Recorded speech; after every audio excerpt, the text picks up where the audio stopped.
What a bat. Hold him! The world's best all-rounder.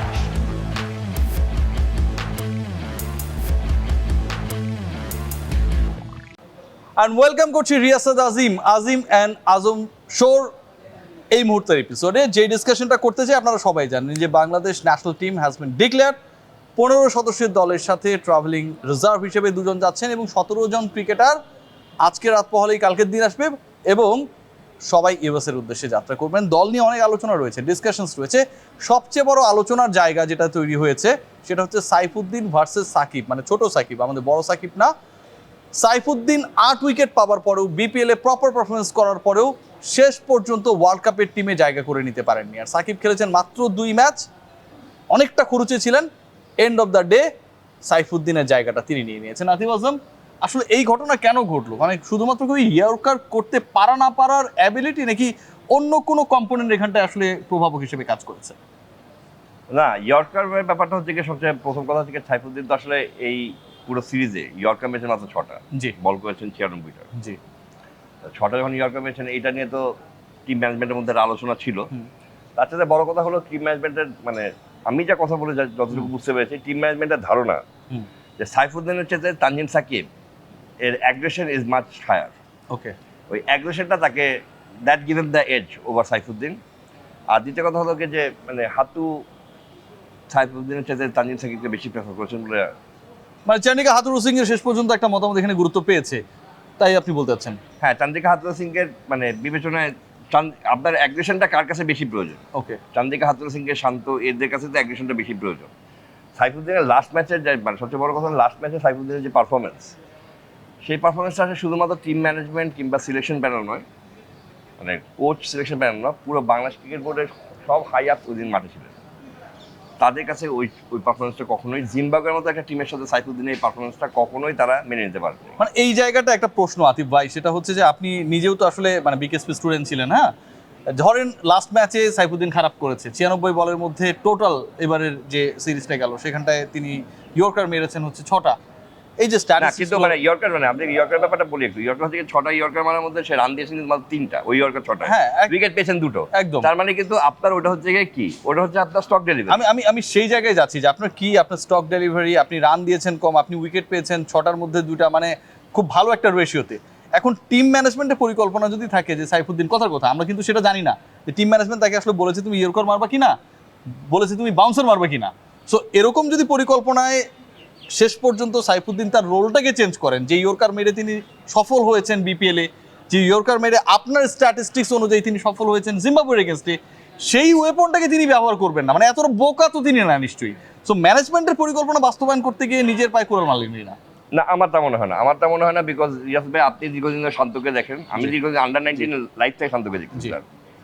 Shanto is such a গাই, সে আপনার এখন আমি একটা এটা মানে শান্ত ইজ সাচ আ গাই, কোনো একটা খেলায় আমি নিজের একটা ব্যক্তিগত বলি, অভিজ্ঞতা বলি, কোনো একটা খেলায় একজন রিভার্সিভ মার থেকে আউট হয়ে গেছে। শান্ত বলতে ক্যাপ্টেন, আমি তাকে জিজ্ঞেস করছেন যে এই খেলায় সে রিভার্সিভ মারলো কেন, মানে ওয়াই, রিভার্সিভ মার কোনো দরকার ছিল না। And he told me that এটা তার স্ট্রেংথের জায়গা ভাই, এটা তার স্ট্রেংথের জায়গা, এটা তার খেলতে দেওয়া উচিত। আউট হয়ে গেছে, বাট তার স্ট্রেংথের জায়গা থেকে তাকে সরাইলেন, অসুবিধা। যেই ছেলের মাইন্ডসেট এরকম থাকে যে একটা ছেলেকে রিভার্সিভ মারার পরেও তার স্ট্রেংথের জায়গায় খেলতে গেলে অসুবিধা, সেই ছেলে কিন্তু কখনো আপনার স্ট্রেংথের জায়গাটাকে বন্ধ করতে যাবে। মানে সেই ছেলে নাকি হচ্ছে সেই ছেলের পাওয়ার কতটুকু, মানে ন্যাশনাল টিমে শান্তর মতো একজন ক্রিকেটার যিনি ক্যাপ্টেন, আমি তাকে ছোট করছি না, কিন্তু হাতুরা সিং এর মতো একজন লোক রয়েছেন যিনি আবার হেড কোচ, সেই জায়গায় শান্তর কলটাই মুখ্য হয়ে গেল বা যাবে, বা শান্তর কলটা হাতুরার থেকেও পাওয়ারফুল হবে রিগার্ডিং সিলেক্টিং সামওয়ান, সেটা আসলে কতটুকু মানে আপনার কাছে বাস্তবসম্মত মনে হয় আতিফ ভাই? মানে এখানে তো কোচের একটা বিগ রোল রয়েছে, না কোচের একটা বিগ রোল রয়েছে অবশ্যই, কারণ এই কোচ তো বিগ রোল রয়েছে। রিয়াসাত ভাই, আপনার যে আপনি তাকে বিগ রোল নিয়েই নিয়ে আসছেন। ওকে, আপনি আজকে যদি আমরা বলি যে পাবন ভাইকে তিনি মানছেন না, জি, এই কথাটা বলার পিছনে কিন্তু আমাদের বোর্ডেরও দায় রয়েছে, কারণ একদমই আমাদের পাবন ভাইকে তিনি মানবেন না এরকম একটা উইন্ডো দিয়ে তাকে আনা হয়েছে। হ্যাঁ, মানে ওটাই বলছি যে সাইফুদ্দিনের হয়তো বা আমি একটা কথা বলি, সাইফুদ্দিনকে আমি I am not putting any blame on Saifuddin. Yorker করে নাই, এটাও কোনো ব্লেমের জায়গা না। পারাত সে একটা অন্য কিছু ভেরিয়েশন ট্রাই করতে চেয়েছিল, যেটা তার হয় নাই। সে হয়তো চিন্তা করছিল যে জিম্বাবুয়ের সাথে ইয়র্কার তো আমার স্টক বলি আছে, আমি আমার অন্য কোনো কিছু ট্রাই করি, জিম্বাবুয়ের মতো দলই তো, যেটা হয়নি, লাগেনি, এবং দ্যাট জাস্ট গন এগেইনস্ট হিম। মানে খুব ইন্টারেস্টিং একটা আলোচনা কিন্তু, যে একজন ক্রিকেটার আউট অফ ফর্ম, মানে সাইফুদ্দিন যেহেতু রান দিয়েছেন, ভালো করতে পারেননি, তিনি দল থেকে বাদ, ডিসপাইট গেটিং উইকেটস তিনি বাদ, ইয়র্কার ঠিকঠাকভাবে করতে পারেননি তিনি বাদ, মানে তিনি তার রোলটা প্লে করতে পারেননি। বাট একই জায়গায় ক্যাপ্টেন শান্ত তার রোল প্লে করতে পারেন নাই, লিটন কুমার দাস তার রোল প্লে করতে পারেননি, এবং ট্রাভেলিং রিজার্ভ হিসেবে যাদের নেওয়া হয়েছে তাদেরকে রোল প্লে করতে দেওয়ার সুযোগই দেওয়া হয়নি আফিফ হোসেন ধ্রুব। এই ঘটনাটা কেমন ভাই? এটা একটু পুরো উল্টাপাল্টা মনে হইতেছে। কেউ তো রোল প্লে করতেই পারে না, কেউ রোল প্লে করার সুযোগ পায় না, আর সব কিছু হচ্ছে সাইফুদ্দিনের উপর দিয়ে যায়। ঝড় উঠলে সব টিনের চালাই উড়ে যায়, তাই না? এই ভালো ভালো বিল্ডিংগুলো তো ঠিকই থাকে, তার মানে কি ঝড় উঠেনি? না, আপনার নাজমুল হোসেন শান্ত তো ক্যাপ্টেন। মানে এটার মানে এটা কি বলেন? Temba Bavuma? না, নাজমুল হোসেন শান্ত বাবুমা ওয়াজ ড্রপ না না ডিউরিং দ্য ওয়ার্ল্ড কাপ। না না, আমি এইটুকু এই কারণে কি তাসকিন ভাইস ক্যাপ্টেন কিনা?